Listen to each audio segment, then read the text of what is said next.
Thank you for joining us here at the David Whitten Bell Gallery here at Brown University. My name is Ian Russell. I'm the curator here at the Bell Gallery, and I want to say a personal word of thanks for joining us when spring has blossomed out on such a fine day. On the occasion of our current exhibitions, which are Pierre Huyg's Untitled Human Mask and Gabriel Martinez's Mountain War Time, we have the great honor to host a very unique project, artists and curators who have come together from throughout Japan and from around the world to address the urgent issue of the nuclear situation and the ecology around the Fukushima exclusion zone. On March 11, 2015, inside the uninhabited radioactive Fukushima exclusion zone that was caused by the nuclear catastrophe, there was a collaboration between 12 Japanese and international artists, which included some new commissions spread over 3 sites of homes and workplaces lent by former residents of the exclusion zone. As the zone is closed to the public, the artworks remain inaccessible and largely invisible for years or decades to come. What we've been working with them here at Brown was sort of trying to create a platform for the discussion of the important work that they did those years ago, but the ongoing urgent and important work of what are the implications of having done that work, of installed artwork in such a situation, and what are the challenges that face both artists and curators alike going forward. Making this happen was the result of support from the Bell Gallery, but working in conjunction with Art in General in New York, and I want to say thank you to Laurel Patak, the director who's here with us today, with additional financial support from Triangle Arts Association in New York. Our panelists this evening include Kubota Kenji, who is an independent curator based in Tokyo, who will begin by giving us an introduction to the situation and conditions that surround the project. Following that will be Ushiro Ryuta, who's an artist and a member of the Japanese art collective Chimpom, and he will introduce the work of Chimpom and the beginnings of Don't Follow the Wind.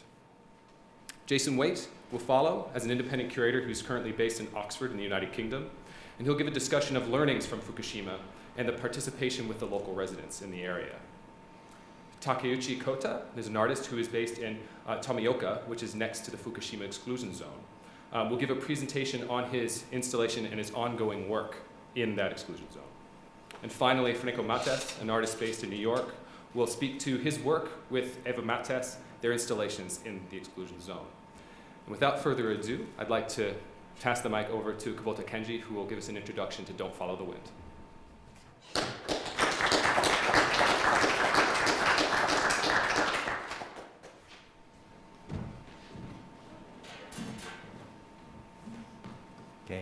Hello, everyone. My name is Kenji Kubota, and I'm an independent curator and co-curator of this project. And I'm based in Tokyo. And thank you very much, Ian, for inviting all of us today. And I will briefly explain about this project and also about the earthquake, which happened 6 years ago, and the situation at the time of the situation of Japanese artists. So the Don't Follow the Wind is the project, as Ian explained, is exhibition inside the exclusion zone in Fukushima. And right now, people cannot go in without permission in this zone. And the former residents and the workers in the power plants has permission to go in, but ordinary people cannot go in. And initially, Chimpom, the artist group based in Japan, thought of this project and asked curators to join this project. And I was one of them. And we decided to invite 6 Japanese artists and 6 international artists for this project, as listed there. And after many discussions and also negotiating with the local residents to find venues in this area, we have spent, we began this project in the late 2012, and actually we installed the artworks of these 12 artists in 2015, March 11th. So it took like more than 3 years to prepare this project. And although all the artworks are installed now, it's not possible to go in or go see the exhibition. So the idea is to for the art audience to imagine what is going on inside this area. At the same time, to imagine what is installed in this exhibition.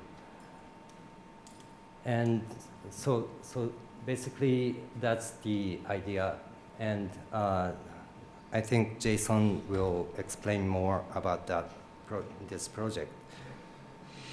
And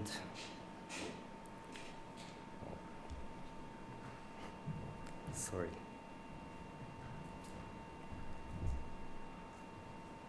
So I will explain briefly about the earthquake. So the earthquake happened in March 11th of 2011, which is more than 6 years ago now. And that red spot is the place which is like 43 miles east of Japan.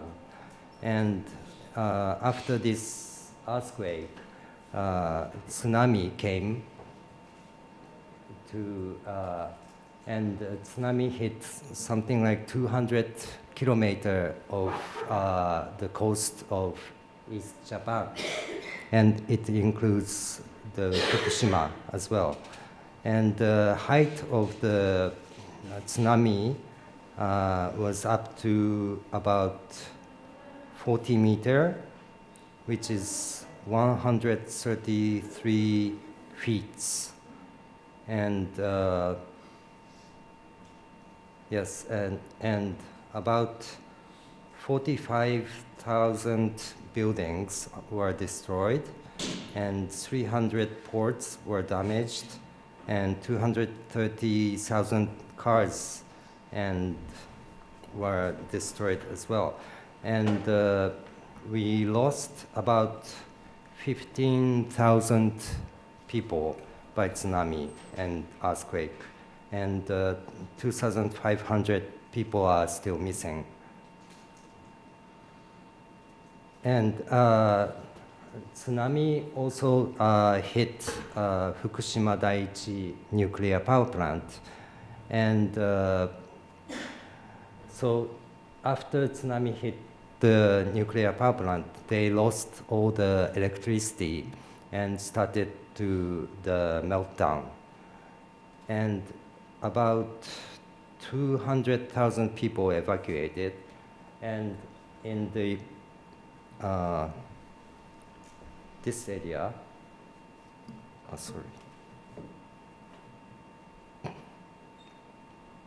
Okay, this is the photograph of after tsunami. And this white area is the exclusion zone now. And you can see the blue sign where the nuclear power plant locates. And because of the wind blew at that time to west-north, so all the radiation went up to that area, and it's heavily contaminated by radiation. And this is where the exclusion zone is. You can see the gate there, fence over there, we cannot go in without any permission. So that's very brief introduction of the earthquake and the nuclear power plant incident. And at that time, many Japanese artists, not only Japanese, but many artists living in Japan were shocked and tried to do something through art, but many people felt powerless because the incident was so big. But Chimpom and Kota Takeuchi, who is in this project as well, were one of the fastest artists who did art projects after the Fukushima incident. And okay, yeah. So I will pass this mic to Ryuta Ushiro, who is the leader of Chimpom and who initiated this project. Okay, thank you very much.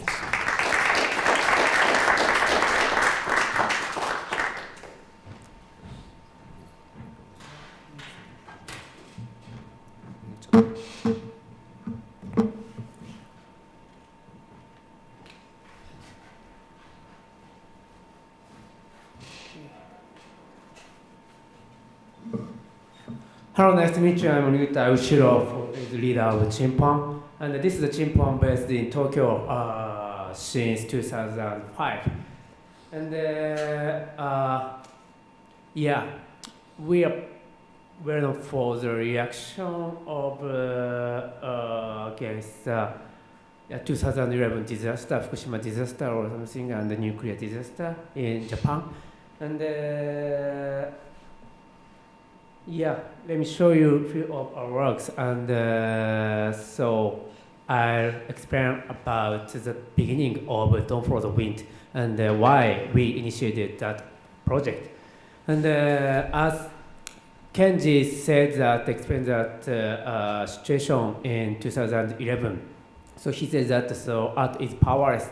And so that was the biggest problem for us, and most of Japanese artists couldn't do anything, and we had no confidence, and we had no idea what to do, and what should I do, and so of course Chimpom discussed about that, and we realized that finally art is really powerless in such a case, and because art couldn't help and art couldn't eat or so anything, and but yeah, we discussed more, and art is powerless is very truth, but so what?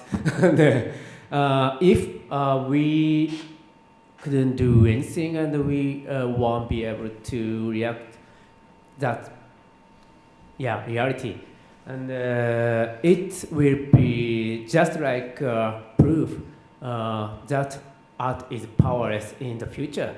And so we discussed how we feel and how we do that, do anything, something like that. And so Chimpom did the solo show soon after the disaster. This is in May. And the disaster in March, and so 2 months after the disaster. And that show was the really first exhibition in Japan to react to that situation, disaster. And that exhibition titled Real Times. And I'll show you a few of our works. Okay, but just one. And so one of the main work in that exhibition titled Real Times as well. And so Real Times mean, so there are 3 meanings in this title. And the first of them is just real time. But second was like Charlie Chaplin's Modern Times. And the third meaning was like Japan Times or New York Times as journalists, because so we curious about exclusion zone at the time, and because we couldn't have any information or couldn't do anything. Because TV news didn't report, and the TV news or any journalist reported just only information from TEPCO or government. So we are wondering why even journalists can't go into in there, and but there are many nuclear workers as same people go in there every day, and so we decided to go in there, and so this work called Real Times, and we went there and by car, and we hiked uphill nearby, and very nearby near nuclear power station. This is top of the hill. We can see the sea, whole of the sea, and nuclear power station and nuclear power plant.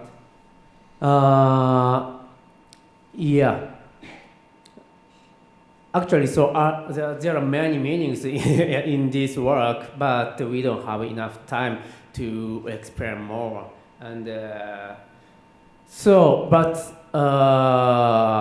after that shooting, so we found a farm nearby, and so that farm is abandoned farm, and we installed one scarecrow using by our protection suits, and that farm is abandoned, and in that sense, no one will be able to use this farm again.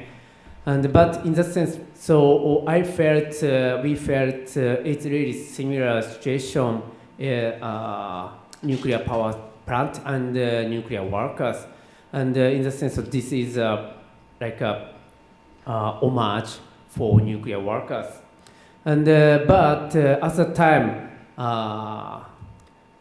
local residents wanted to back someday. And so we titled this picture Without Say Goodbye. And after this work, we thought many things about relationship between residents and work and local program. And after that, we went to exclusion zone several times. But in 2012, we realized that this program is not just only 1 year, and it's going. It's going to be very long time. Program, and so it's just only domestic. It's just not only domestic program. It's like global program. So we thought many things, and what we should do. And so we came up this idea of Dawn for the Wind, and and we asked 3 international curators, including Kenji Kubota and Jason Waite and Evan Franco Matos, and to create this project, and so we gathered Japanese committee members to create this exhibition. So we started this exhibition. Sorry, so my English is very poor. But thank you for coming. And I will introduce to Jason Waite and one of the creator. Yeah, please.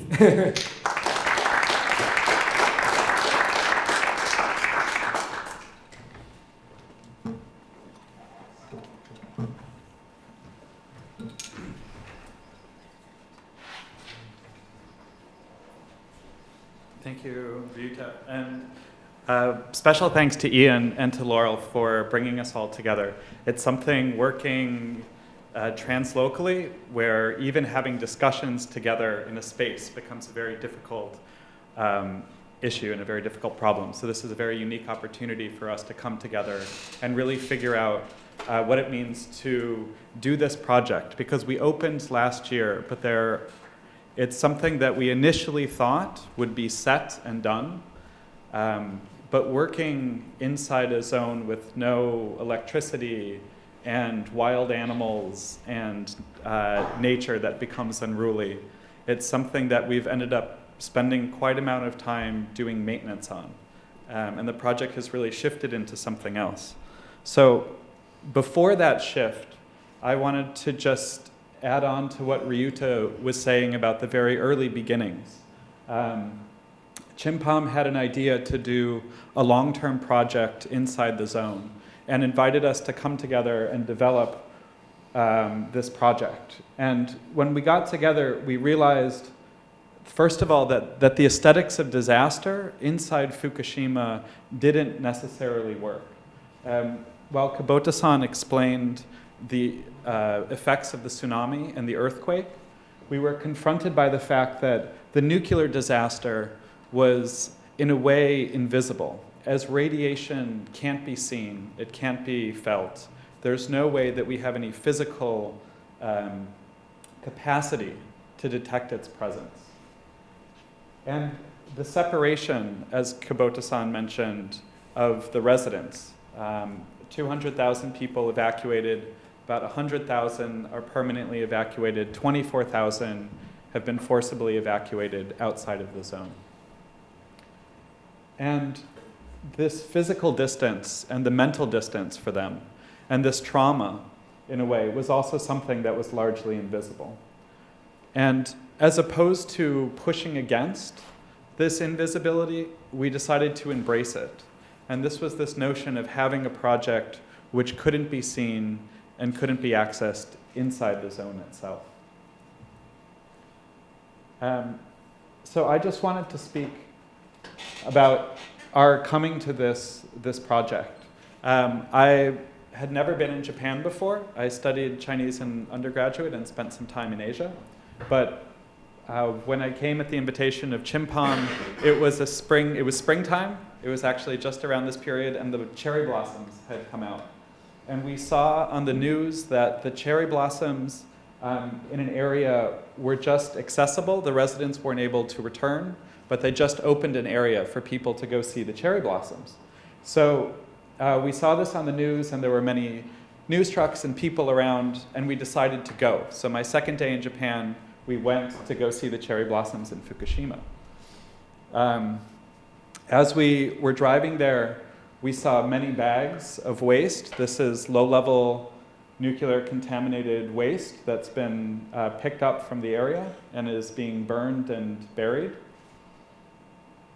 And as we got closer, unlike the images that we saw on the news, we didn't see anybody for kilometers. And when we finally arrived, there were these signs on all of the cherry blossom trees. And in Japan, it's very traditional to gather and have a picnic underneath the cherry blossoms. And so coming together and being out in the open is a very important part of experiencing the cherry blossoms. But when we arrived, there was these signs on the trees that said, in this area, the radiation level is high. When you view the cherry blossoms, please stay inside your car. So there was immediately this gap that we recognized between what was being mediated about the disaster and about the zone and the reality on the ground. And negotiating this gap, in a way, has been something that we've been trying to do. When we were driving, we hit the gates that Kubota-san explained. And these gates are the exclusion zone. And to kind of highlight the politicality of these borders, this gate was in the middle of the cherry blossom trees, and there was obviously, there's no difference in a sense. There's no barrier between the two. And this line actually extended, and it extends out into a parking lot, and extends out into a shopping mall, and actually bisects the shopping mall, so that half of the shopping mall was considered contaminated and you weren't able to enter, and the other half you could enter into. And this kind of, in the way how we understand borders around nuclear crisis, was something that also has become integral to how we really need to kind of reimagine space in relationship to contamination. When Chimpam first started the project and we were thinking about how to do this, we had no idea how to get access to the zone or where venues could be for the exhibition. So Chimpam started meeting many local residents, and we all started learning from their experiences in a way, and thinking about these experiences that they had as curatorial modes of putting together a project. So these are two individuals who live just outside of the zone. And the individual on the left is the owner of this movie theater, which is in Iwaki, which is the first big town south. And he had a movie theater and was one of the few people to have a Geiger counter after the disaster happened. And so while the movie theater was closed, he would actually go and write the levels of radiation outside of the movie theater. And then when the movie theater reopened, he would give daily readings of what the level was inside the movie theater and outside. So if you see the figure on the right, 0.07 microsieverts is on the inside of the theater, and 0.14 is on the outside. So actually going into a movie will save you half of your contamination levels. But not only as kind of an advertisement for safety, it kind of highlights actually decisions that need to be made around this invisible contamination. And where you put your body is sometimes very arbitrary, or it's very difficult to know what safety means in this condition.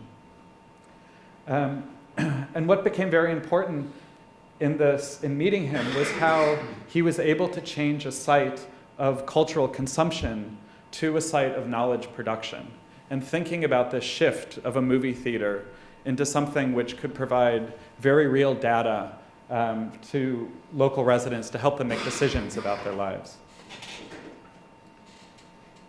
And through meeting these residents, we found a number who shared affinity with us and who wanted to work with us. And they loaned us on trust in a way. Their places of work and their places of home, which they could no longer enter. So there's 3 sites of the exhibition: a farm and farmhouse, a warehouse and house, and a recreation center. So with this, maybe I will pass over to Kota Takeuchi, who's one of the participating artists and lives in Yumoto in Fukushima, to speak about his contribution to the zone. Thank you.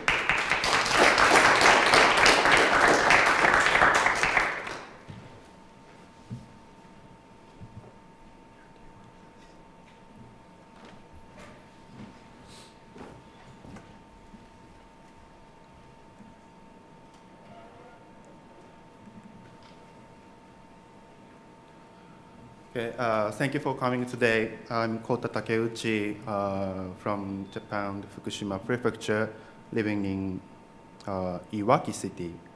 And I'm one of the participating artists, and also one of the committee of Don't For the Wind project. And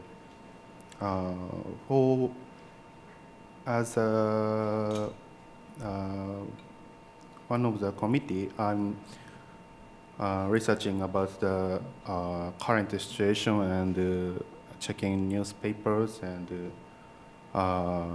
gathering the information and analyzing lots of information and sometimes talking with local residents and former residents of our venues. Then today I want to explain about my artwork as the participating artist.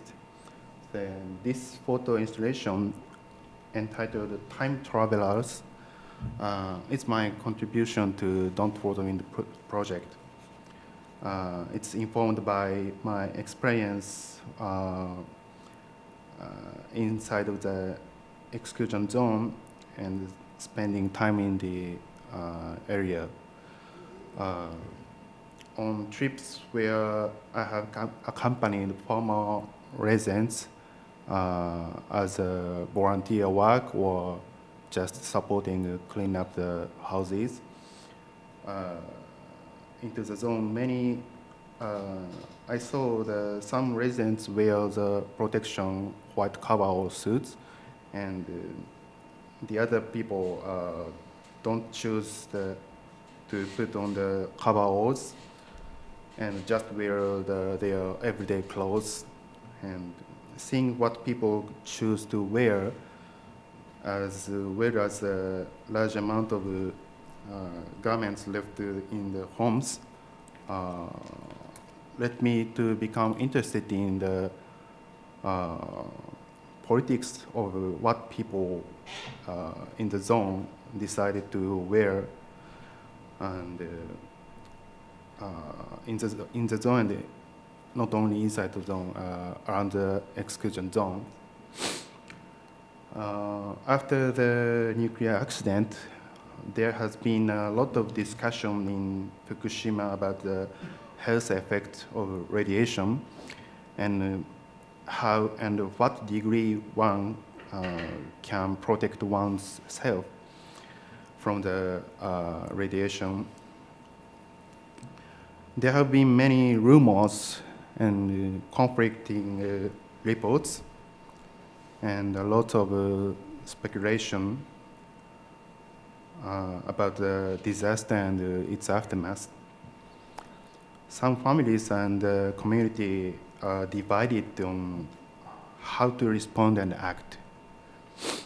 This division can also be reflected in what displaced residents wear then they enter the zone to visit their houses temporarily. And some of the residents refuse to wear coveralls, perhaps because they think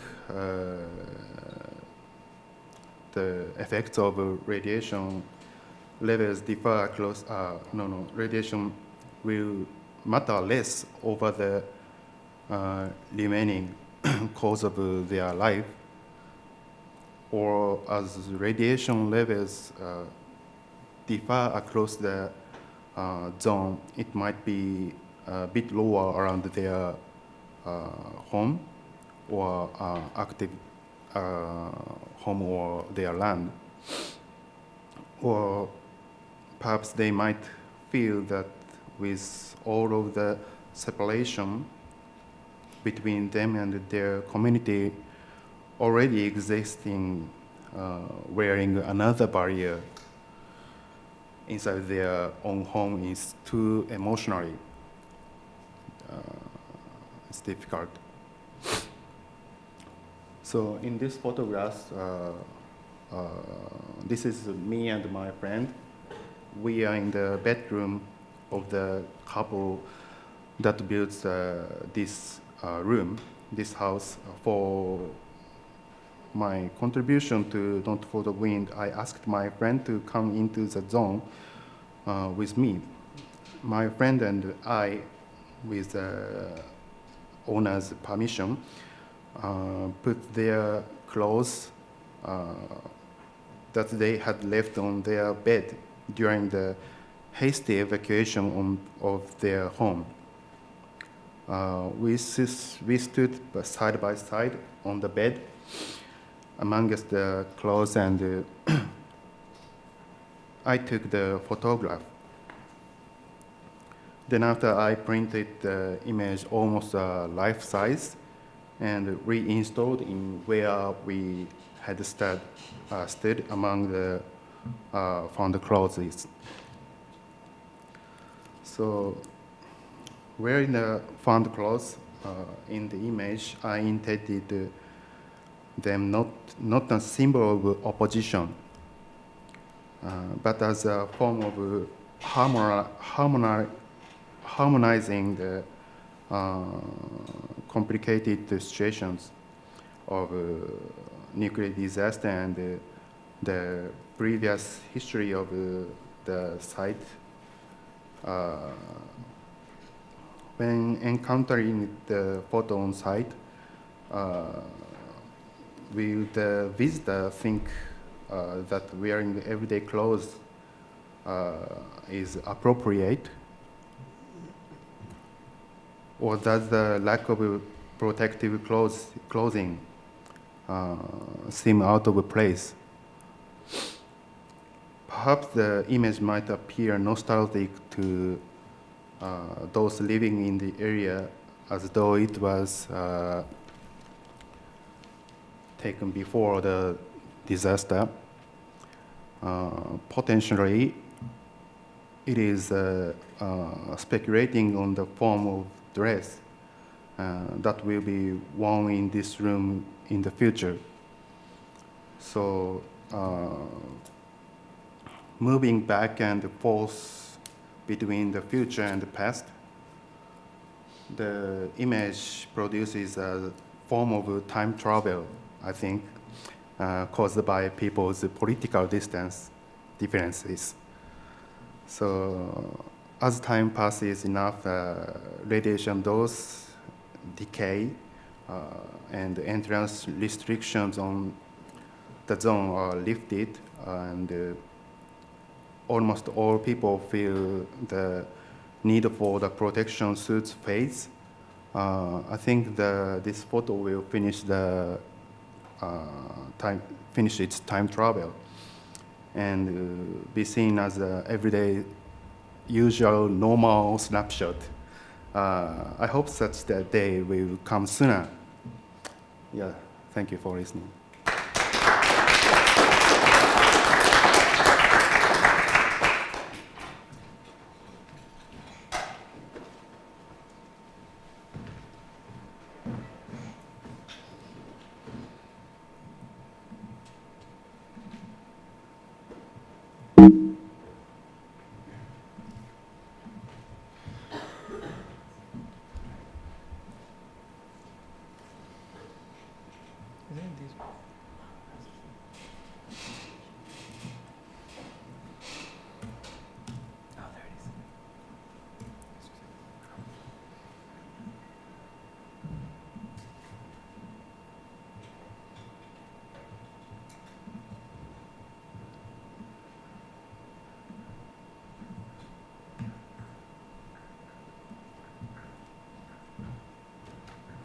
Thanks.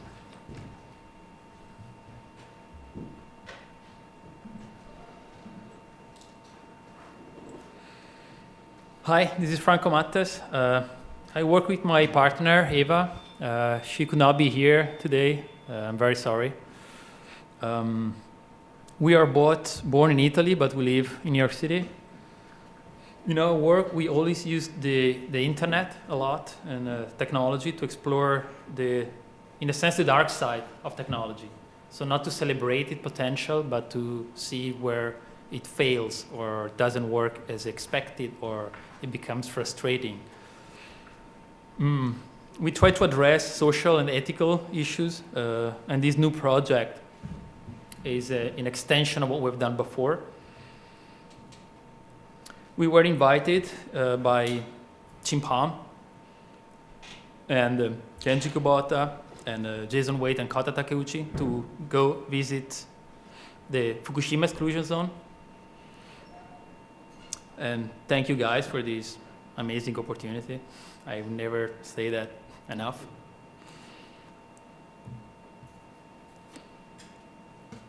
When we went there, we expected, I admit that we expected sadness and resignation and angriness by the residents. Instead, we found an amazing community. It was very determined and committed, and we also had a lot of fun, which is maybe I thought almost offensive to say, but it's true. The question we ask ourselves, like Ryuta from Chimpao was saying, is basically what art can do in an ongoing catastrophe, when destruction and contamination have made living impossible, like very basic living, you know, drinking water, eating food, sleeping in your bed, impossible. Art seems best case scenario, naive or useless. Worst case scenario, offensive. Besides giving our contribution, Eva and I, to organizing and curating Don't Follow the Wind, so the exhibition inside the 4 venues, we also developed our own project, which we're still working on. We're still developing it, which is called the Fukushima Texture Pack. The work is based on photographs or surfaces that we took inside. We and collaborators of ours, Kota Takuchi, for example, we took inside the exclusion zone. They're very banal surfaces, including like floors, tatami, asphalt, grass. So if this would be a venue, for example, a photo could be this floor here, or this red carpet, or the wall, or the ceiling, like very flat frontal photos of surfaces that are, in a sense, banal, everyday. So once we took the photos, we turned these surface photos into seamless textures, digital textures. These are tiles, and the hand is to get an idea of the scale afterwards. A texture is an image with many different uses. For example, it can be applied to the surface of a shape, of a 3D digital shape,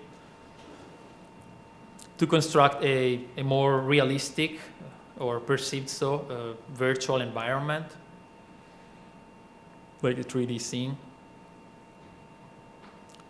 This one, for example, would be a landscape without textures. It's just built through shapes.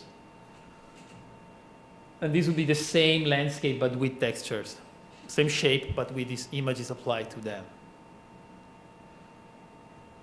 In this case, it's a video game-ish, but you can imagine them being used in many different contexts where they're more photographic. The textures are designed to be on the background. They're not iconic photos. They usually are designed to be almost invisible. And the more they are, in a sense, banal, featureless, and the better they fulfill that. This large collection of textures that we produced is being distributed online right now. So we are giving them away on the internet. And they're available to anyone to use as a starting point for making new works. So we're not much going to use them ourselves, we're going to do that, but the most important and interesting part of the work for us is for other people to use them for whatever purpose.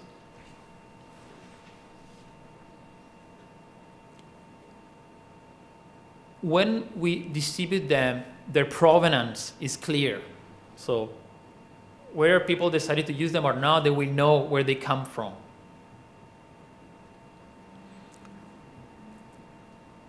They may be used by video game designers or architects, artists, of course, or kids. We will try and follow their online wanderings to track them, and we will try to collect the outcomes, so the way that people uses them. And we will organize an exhibition at some point where we will feature the way other people used our textures and how they incorporate it in their own works, whatever they may be.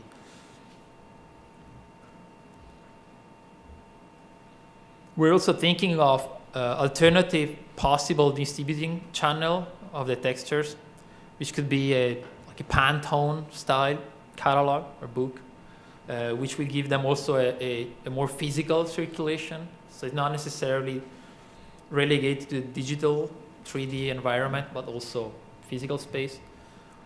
So think, for example, clothes, textiles, chairs. You see this beautiful texture on the chairs you're sitting on. We also installed transparent frames in the same locations where some of the photos were originally taken in the exclusion zone in Fukushima. They are almost invisible. They just very vaguely frame the exact place where that specific photo came from. So this one, for example, is where this surface comes from.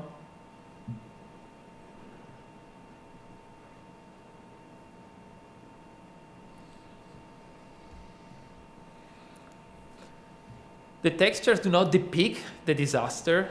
As Jason said, we tried to avoid very direct, iconic confrontation with the disaster because we have enough of that fed us through the media, and also because we wanted to address more the problem connected with the radiations as opposed to the earthquake and tsunami.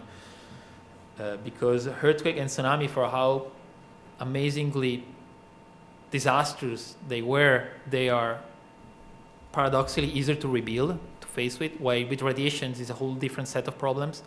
And we cannot see radiations, we cannot perceive them, we cannot smell them, they are colorless, odorless. Not even animals perceive them, unlike more traditional, natural, in a sense, poisons. So these textures do not depict the disaster, they're not upside down cars, there's no upturned houses or boats on top of trees. But in a sense, they come from the disaster, evoking it and carrying a sense of incomprehension of the event. So of course, by looking at any texture, you cannot. There's no way for you to understand its provenance or its context or where the threat, in a sense, resides. So the question we ask ourselves, will these images be loaded like the place they come from? Will they contain and emit potent energy? Or will they just disappear and become featureless background textures? The problems that people in Fukushima are facing are anything but local, like Kota was saying. They are astonishingly global and urgent. Resource crisis, dependence on nuclear energy, ecological collapse. And our hope is that every person that will get in contact with the texture will be exposed to these very problems, although in a very retinal way. And by choosing to use them will further spread that awareness, so that every image will, by wandering, will somehow be attached to the problem and kind of carrying a little bit of that memory of that problem with itself. And this is where you may come into action in this room. We need you, your friends, to make something with these textures. The project without people is absolutely useless. And we're looking for collaborators. Are there any video game designers in the room? Raise your hands. Would you consider using the texture in your video game or website or phone background or computer background? Architects, why not using them in your 3D renderings? Artists, whatever. video producer can use them as props in your sets, like this carpet.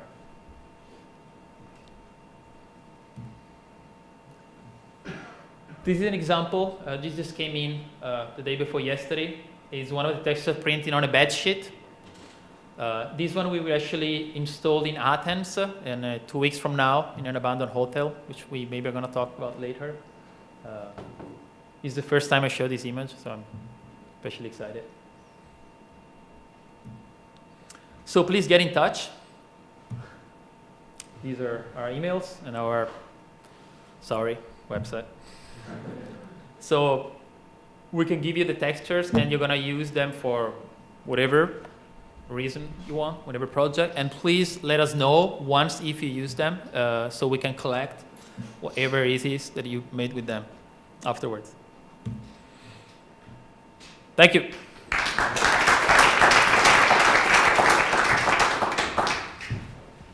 So thank you to all the presenters. I'd like to invite all of you back up on stage. We're going to have just a little bit of informal conversation to unpack a little bit of what they spoke about and also open up to a wider conversation.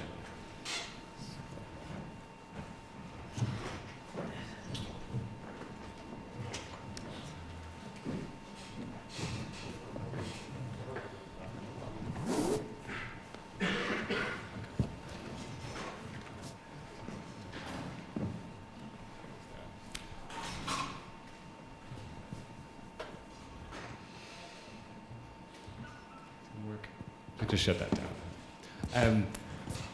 First of all, thank you. It's a great honor to have you all here. If I could just kick off with one of the things that really touched me from our conversations today, which sort of brings us back to the beginning of the project. You were telling me, or telling us about how you got access to these homes and met these residents, and there was a fact that you spoke about this afternoon, which was about not just the access that you had, but really the limitations on access for those residents, and really the profound nature of the commitment that those residents were making to giving you access. And so I was wondering if one of you would speak a little bit about sort of what the original access was for the people who were most immediately affected by the disaster, and how you negotiated those relationships, and then how those relationships are currently changing or developing going forward. Okay, so in the beginning, as Jason said, we didn't know where or who to access in order to have the venues or the permission to go into the exclusion zone. And only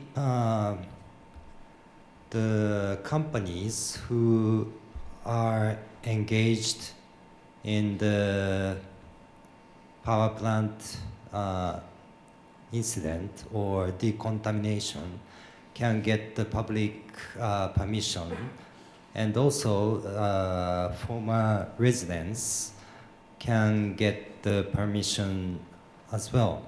And at the beginning, for former residents, they had only 15 times a year to go back to their home and bring some stuff or clean their houses. And we met several former residents and explained about our project. And some people really agreed to let us use the venue. And they even offered us their rights to go in to their homes, that 15 times. They offered us to go in, use that rights, like 5 times out of 15 times or something. Yeah. It's sort of profound thinking about one's rights to go back to their intimate personal space, and to think about giving up that time to an artist, particularly an artist from another part of the world, to try to negotiate that, and thinking about that exchange, that commitment, even the value of time, the sort of economics of that in terms of something that really isn't immediately quantifiable, but also painfully immediately quantifiable. And just on an optimistic side, correct me if I'm wrong, it's moved from 15 times a year now to 30 times, is that correct? Yeah, so do you feel that the increase of opportunity of access for the residents has had an effect on the project?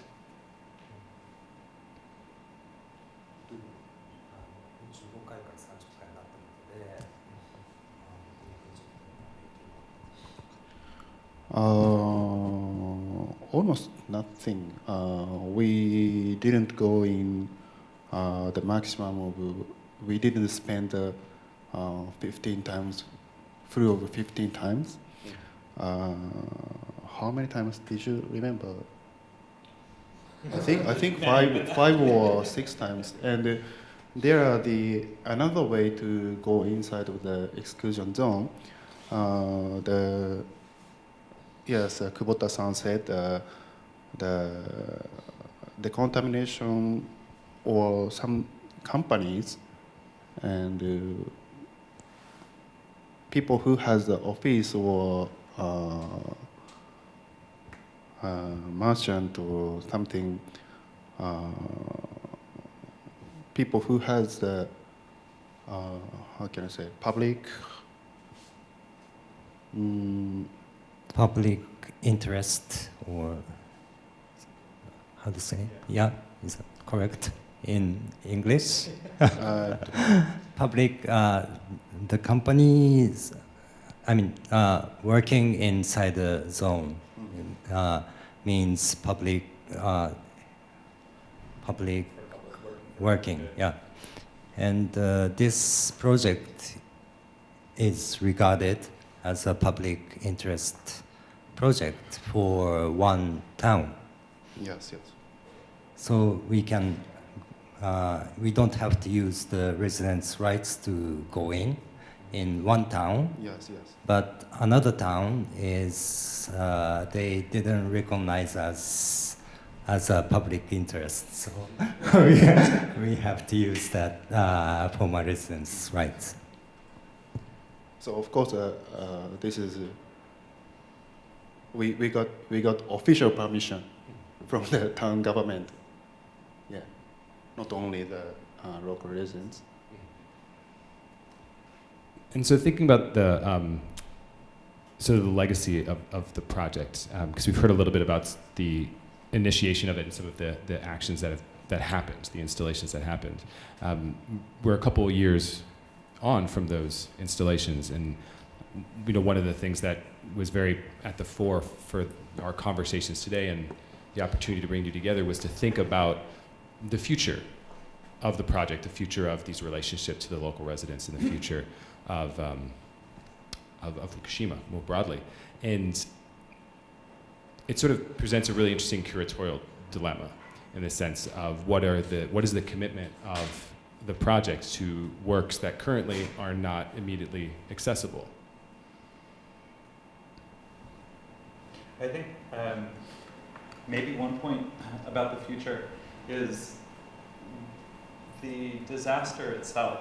So the independent commission on the Fukushima catastrophe actually didn't fault the earthquake and tsunami in the nuclear disaster. Instead, it faulted the lack of contingency, actually the lack of future thinking in the government and the power company. And they were actively kind of pushing against notions of contingency. So one thing that the project is trying to grapple with is this form of radical imagination. If there was a lack of futurity, if there was a lack of thinking about ways of being together and thinking about ways of working together, how does the project, in a certain sense, embody a very different sense of notions of futurity? and this is maybe something which is still invisible around the project, but how we work together translocally and how we work with local residents and work together over long periods of time is one of these underlying currents of the project, which is very important to us, I think, and really one of the most meaningful aspects for being involved in this project as well. Could you say more maybe about how those relationships have changed, or how the work has changed in your eyes? I mean, I think, well, I was saying when I first got up that we thought we would install this project and we would walk away and come back together in 20 years or something. And really what this has become is the fact that there's a whole host of issues which we never imagined could happen. And when we first started speaking with the residents, they too thought that they wouldn't be returning for 50 years, or many people thought that they would never go home. And so questions that we confront still every day in the project are also questions that the residents are confronting. And the reality is we don't know when the project is going to open, and we don't even know what this means and how to deal with people who come to visit, or the state of the works, or what work even means when it's been destroyed or eroded over time. So these are all open questions which maybe we still have some more time to answer in this project as well. So to put one specific thing that we spoke about today that I think will be of interest to our community here. At Brown, we're having a 3-year focus on art and environment, and more broadly ecology. And so one area of thinking in that is, and that we've been thinking about at the gallery some, is the issue of the Anthropocene, which is a word to speak to this time where humans now are permanently transforming the environment. We are irrevocably changing the world in which we live. And I think most of us would agree that nuclear power is a component of that idea. And in this project, there's this idea of these people coming together and these relationships with residents to negotiate this place. But the thing that really stuck out to me when you were talking about going back to these sites is the lives of the animals and how the animals have been encountering the work. And in that case, that sort of changing, if you will, art from being a specific human-to-human relationship, but these works existing in a much more complicated ecology.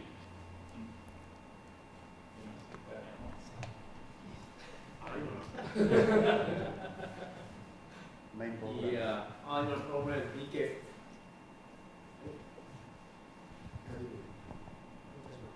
Yeah, annual problem is really biggest problem current issue, and was speaking about future, and so we initiated this project in 2012 and started working for project 2013. And then we started this exhibition 2015.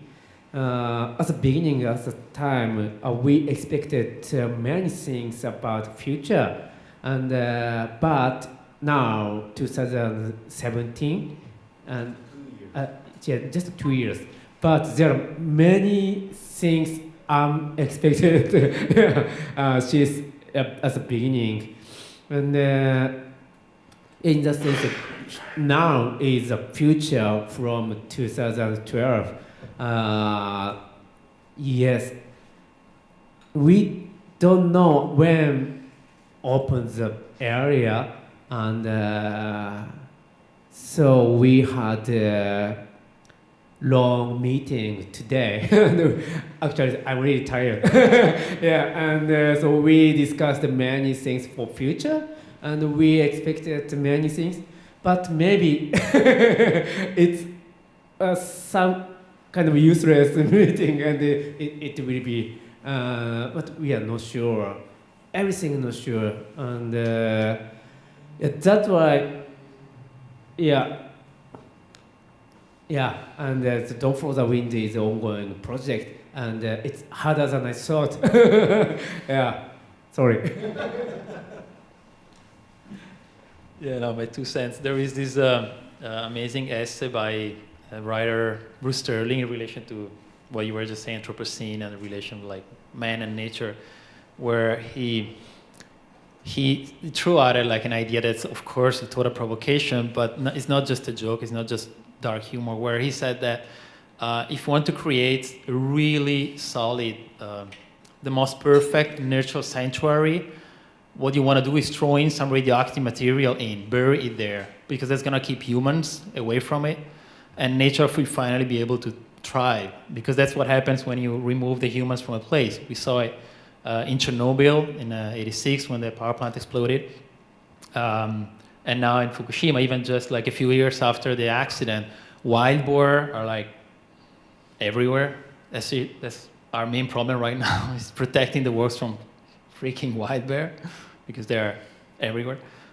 Nature thrives, trees grow inside hotels, and some species that were considered extinct or are no longer there, they come back. Like right now in Chernobyl, you have wild horses, which hadn't been unheard of for like a century probably.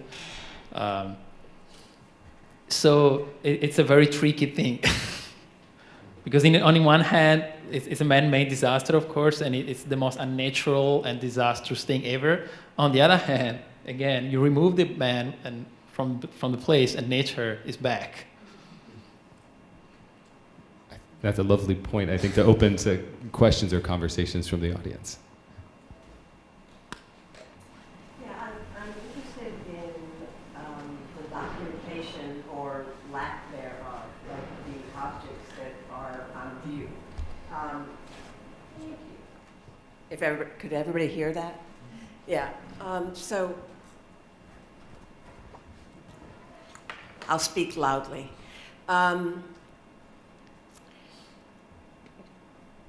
One might expect that when you were doing this, you would have photographed everything after it was first installed, and that that might be shown to the viewers to explain what was going on in there. That doesn't seem to be the case, but on the other hand, there doesn't seem to be a strict rule against doing that, because Franco just showed us some, and we've seen some things. So what I'm interested in is why or why not? Why isn't there just a catalog of the works that were in the show? And what does that have to do with what you're trying to do there?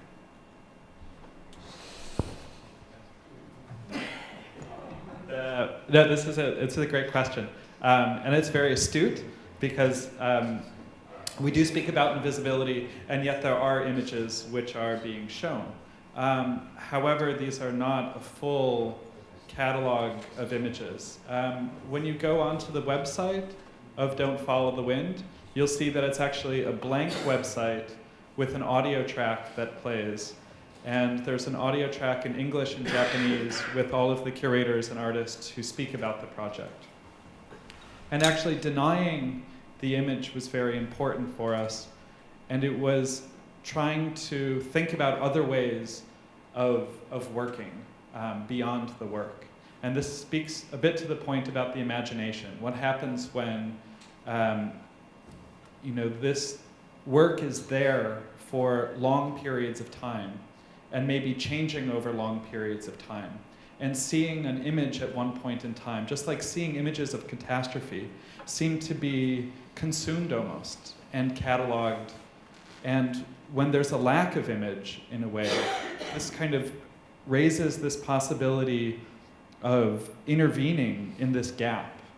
And intervening in this gap, both of the long period of time that's there, so it can come back at any moment, and one has to readjust and reimagine what this work might be. And then some artists have chosen to show their images because they feel that there's a certain agency from the image circulating. And other artists have chosen to withhold images, in a sense, in solidarity with the closure of the work, the closure of the zone itself. So the project works in multiple ways, and also has evolved in a way that Kota wasn't showing his work for years, and then just recently started to share images. Today is the first time. First time to show my photographs and explain on my oral conversation. How do you feel? Comfortable because hiding the artwork is so stressful for artists, and people criticizes us. What are you doing? And are you emphasizing the just a fear or some? Are you want to creating the rumors or something brand? So I always wanted to show my photographs, but I agreed with Ryuta Ushiro's first expectation. Or you said if the all works are opened and show the exhibition, it will be finished just 1 year or 1 month or yeah. So I was looking for how to keep the relationship to the zone and former resident. Then I decided to increase the photo installation, another version. So now there is the 3 photographs inside the same room. Then this is a way to keep the relation to the this accident and the project for me. Then I decided to show the first PC. So yes, I'd like to show more photos and want to increase more photos. Yeah, and speaking about invisibility, so there is one interesting thing, and "Don't Follow the Wind" is the title of this exhibition, and we titled this come from one story from one former residence, and so when she can you explain about the title? Yeah, we decided on the title "Don't Follow the Wind" based on a collaborator, and right a day after the disaster, he lived right next to the nuclear power plant, and he got a phone call from a friend that was saying the disaster is much worse than is being reported on the news. So in a way, he was hearing rumors, and he got in his car with his family and started driving north. And he happened to be a hobby fisherman and a hobby sailor and knew how the wind worked. And as he was driving, he stopped and got out of his car and checked the wind and realized that the radiation was going with him and his family. And he immediately turned south and drove his family to relative safety. And this question of rumor, which is very complicated and complex inside the zone, was something that we also wanted to put forward as a way of alternative informal information sharing. I mean, what are these tools that that are ordinary but become extraordinary in times of crisis? And how does friendship work in his relationship with the person inside the plant? And what about this skill of being a fisherman or knowing the wind? How does this shift in times of crisis? Yeah, and I want to say that wind are also invisible, and but we can feel and we can imagine which direction is bad or good, and from experience, own experience, and of course radiation is we cannot see the radiation, and as I show one old work called real times. And at the time, I saw real nuclear power accident, and so there was smoke from a plant, and at the time I really confused that situation, and we thought many things about history, because in Japan there were Hiroshima accident, Nagasaki, or one of the most one of the baddest nuclear disaster boat that got radiated from American H-bomb test, and it was a Japanese fisher boat. And there were many nuclear accidents in Japan, and but at the time I thought, why this accident happened again? Yeah, I mean, history is also invisible, and sometimes we lack of imagination for history, wind, and environment, or the many things. And but very important thing always cannot see, and we saw that at the time. So yeah, invisibility is very, and the imagination is very important for me. And yeah. Just to add one extra comment, just from my time with you, thinking about that issue of access and visibility, it hadn't become fully clear until spending time speaking with you today about, in a way, how special the project is, not just in terms of the art world or global conversations, but for the people who are most immediately affected in the exclusion zone. Because they do go there. They have access rights, and they are going. And now there's art there, too. And in a way, though initially the project launched and it was opened, the installations were made, there's actually a much bigger opening that's sort of on the horizon, which is the ultimate opening of the exclusion zone, when we can all go. We don't quite know when that will be, 5 years, 10 years, 15, 20. But in the meantime, art is there, and is there for those that are going there. For professional reasons, they're confronting radioactivity in service of the community.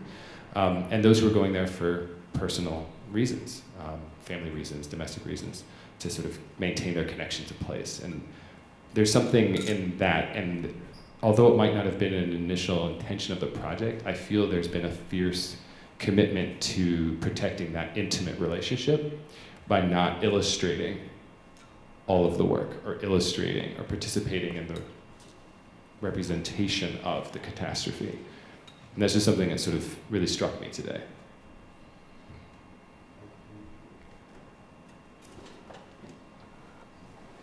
Hey guys, thank you very much for doing the presentation and making the work. I have a question for you. And it goes to, I'm terrible with names, so bear with me. Yuta, maybe how you started saying in March 11, what can art do? So art, what can it do? And 5 years on, having worked on this project, do you have an answer? Yes, so the first thing he said was, art って何ができるかって食えないし right? Yeah. So now 5 years later, you've created the work. Art で何ができる? What can you do? Now. And looking at what you've done. Now? 今までやってきたことを we are just trying always, and challenging. I always challenge, and I don't know this activity or I don't know what is the correct answer. Even now I don't know, but I don't know. But I just believe, doing something, and doing art, art activity. Yeah, art need very long time and to think about one work and one activity. And so, yeah, for example, we created few works in Fukushima 2011, but now, yeah, our works, yeah, very. Some people refer to our works, immediately works, to think about the disaster and the relationship with disaster and art. And but at the time, so we didn't, yeah, we had no idea. Yeah, but, yeah, ちょっとやらせてもらってもいいですか? Sorry, it's Japanese. 何が正しいかわかんないけど、どんな時でも人類はという人は表現していいっていうことをまずは証明すべきだと思ったっていうか。それが今も思っているところがある。It's philosophical thing. Okay, Ryuta was saying that he wanted to prove people can express something, whatever the situation was, and he thinks that Don't Follow the Wind is one of the trial for that. Yeah, and because so we are in the very hardest situation, for example, and the Donald Trump and the Fukushima ISIS or something, and some people is really in a bad situation, but I believe that people can do some kind of art or something and whatever, wherever, and whichever and whatever. And so this is a very basic desire, basic desire of think about art. Yeah, and yeah, that's all.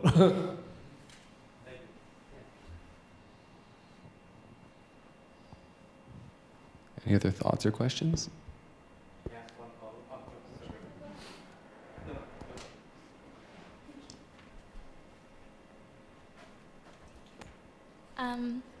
You were mentioning that in some ways, in the moment of catastrophe, that art could be, in worst case, offensive. And you also mentioned that the people who go back to their homes, 30 times a year, they get to see the exhibition. What has the reactions or comments have been for the people who were able to visit? Is that correct, that Fukushima residents are able to visit the exhibition? That's what I... So our artworks are in the premises of the former residence, warehouse or farm or things like that. And of course, former residents have rights to go back to their house, but they cannot go to other places except for their house. So is the exhibition not open to the former residents as a whole? No. Oh, no. Okay. Oh, do you plan to do that? If, you mentioned that like Fukushima residents go back about like 30 times per year. Yeah, but only to their home. Their home. Oh, so They- they're they not allowed to cannot like go travel around. Travel around, no. Oh, I see. Okay, thank you. Officially, he said. Oh, sorry. Okay. I was just wondering more of like the the meanings behind the name of the exhibition, Don't Follow the Wind, and how you're saying like making the invisibility of like the disaster and the wind is like kind of an invisible idea, and how that's associated with like just like the uncertainty of the entire crisis. And in Japanese, the idea of like rumors and like the idea of like making the rumors real, like fuhyo higai, like the idea that like the wind and like the idea of these like rumors are starting to make things become more real into people's bodies. And I'm just wondering like if those ideas of like self-fulfilling prophecies and those concepts of rumors and have really affected like your work, and how that concept of like making the invisible visible, if that makes sense, like has kind of like directed your work, and how that has implications for your future working.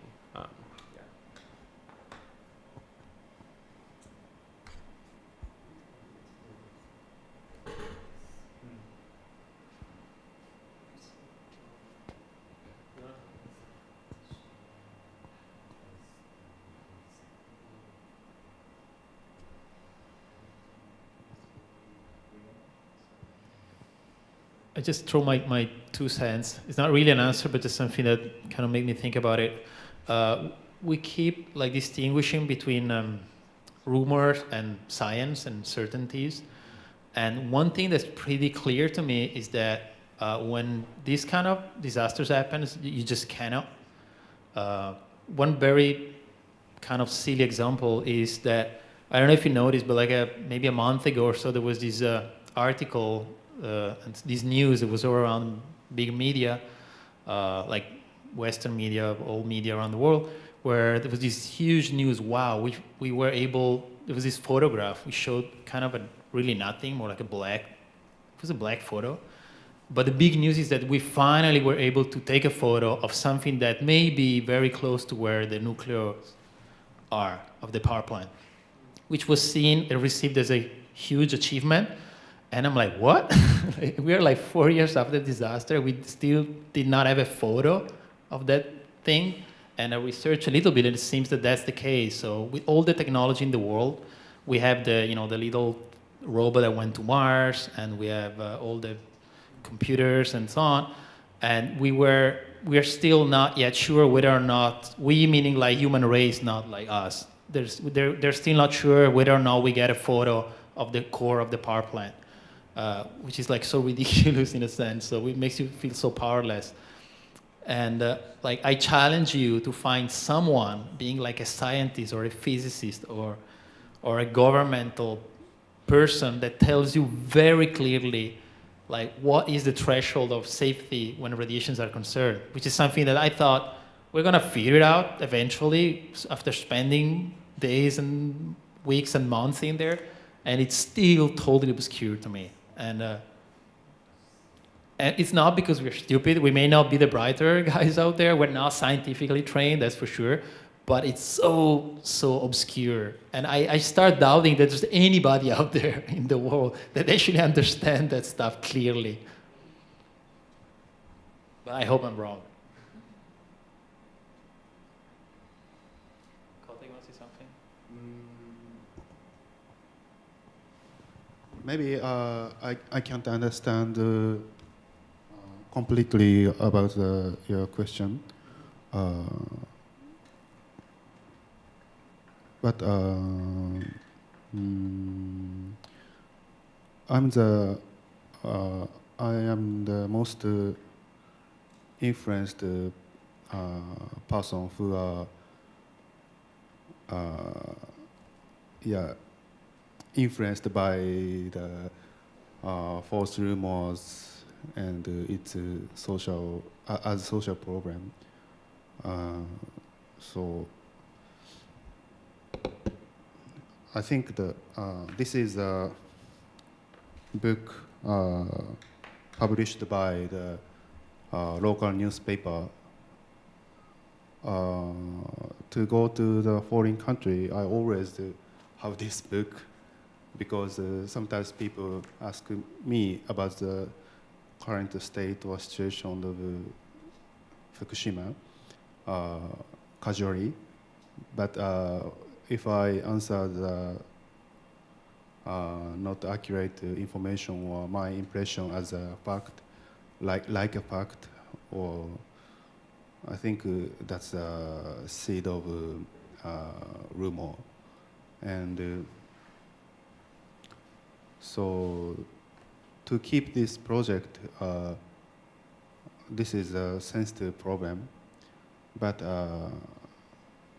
my answer, one of my answer to how to make the distance to this problem is to make the fiction fictional as a fiction by this is the job of art, I think so. So I think you said we visualized the invisible thing to visible artwork. This is one of the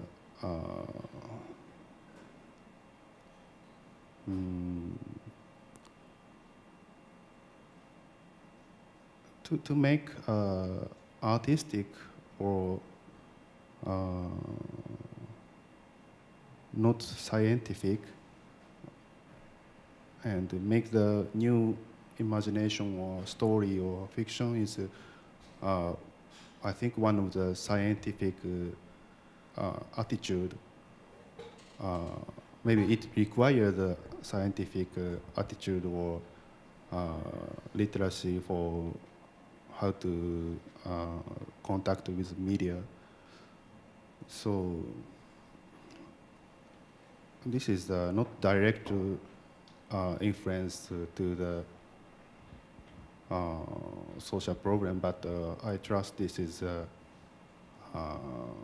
not so bad, not so bad for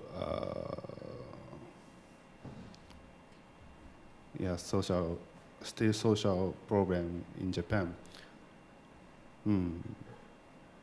So I'd like to ask to U.S. people about the word of post-truth. The president said the word alternative fact and post-truth. Last year, I felt that is a very problem after the nuclear accident in Japan. So, yeah. I feel some relation or concern to that problem. How do you think? Do you have some?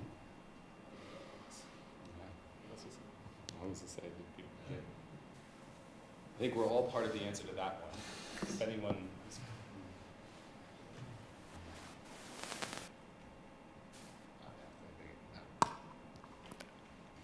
I'm moved by your offering of kinship, and with by no means and no disrespect to the severity of the catastrophe and the situation in Japan. Here, I think that there are many people that are deeply traumatized by the political catastrophe, and I don't mean that necessarily in respect to anyone's particular vote, but I think that we can agree that there was a great failure of our political process. And the legitimacy, not that any of us here necessarily do or don't agree with its legitimacy, but the legitimacy within a popular context of the idea of a post-truth era worries me. It worries me in what you mentioned about ensuring that when there is data, such as the amount of radiation that's in the air, that we can know that, and we should report that accurately, such as the man who worked in that cinema and offered his billboard out front so people could know, so that they could think about how they might conduct or live.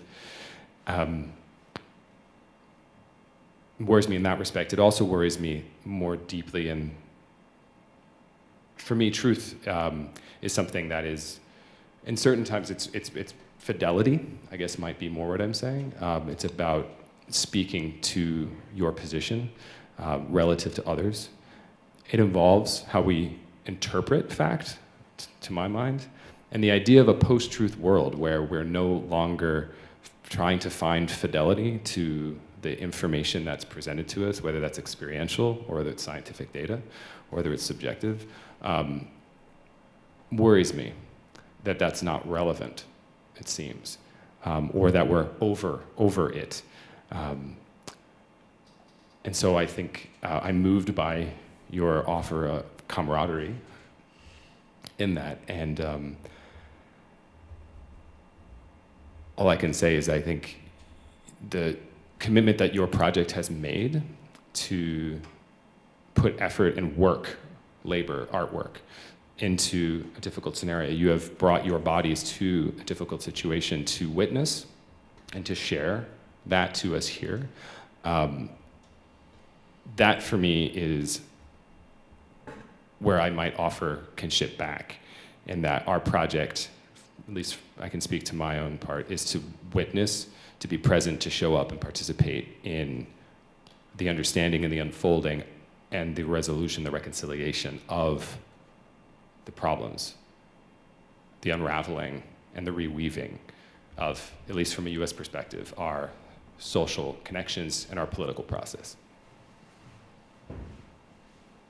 I have a little like anecdote that is in a sense a kind of almost folk story anecdote that's totally related to fake news and rumors and trust and government, kind of ties everything up. Also geographically, because we spoke about Japan and the US, and this is in Russia, in the former Soviet Union, Ukraine.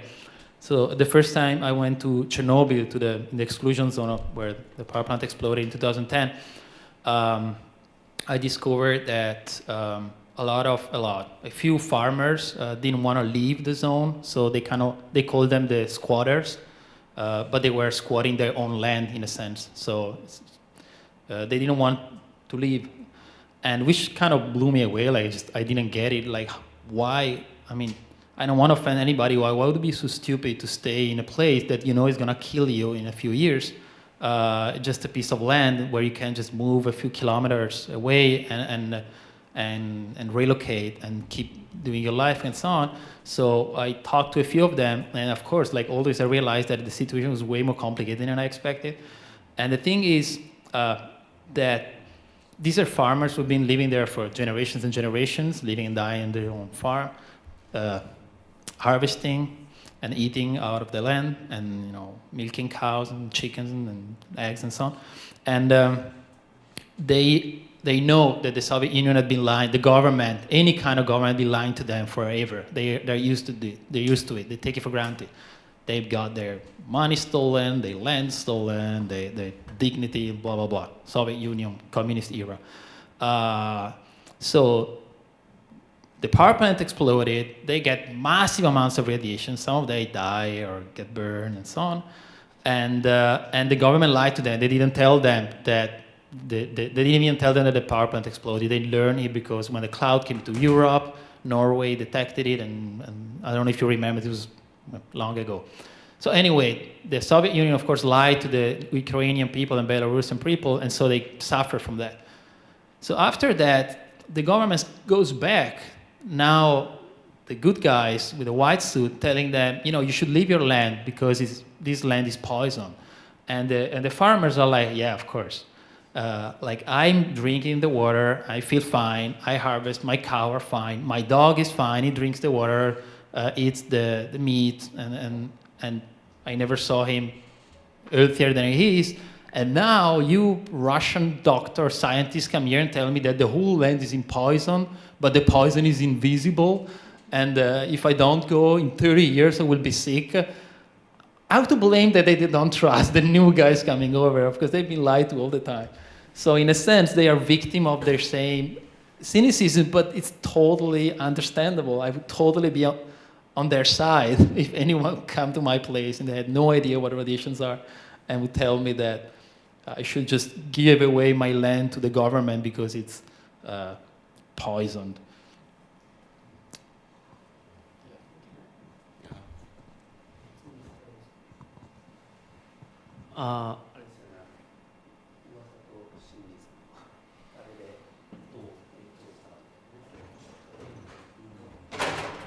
Yeah, and this is the first time to say about our work, but yeah, no, just only beginning and facing, and we are our work seems on the one sign, public sign in the exclusion zone, and but no more disappearing, and so took off the this sign by government, local government, and.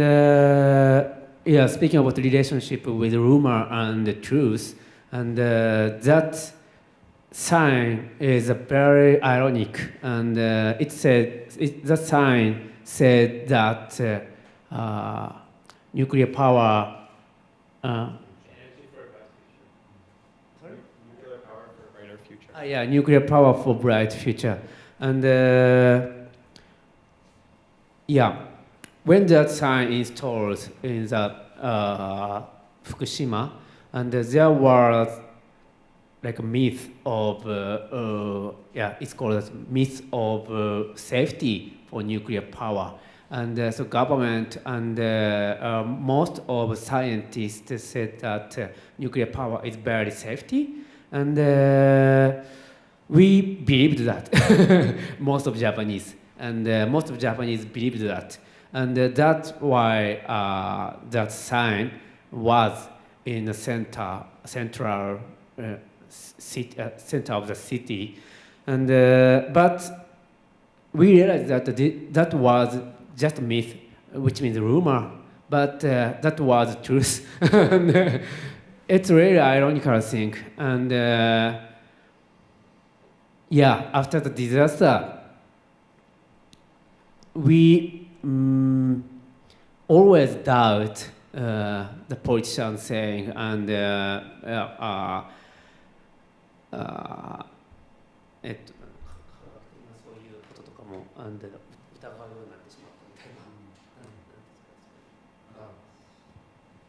he's saying that he has been doubting about many Japanese started to doubt the scientific things as well. So it's really complicated to think about truth or rumor, and yeah.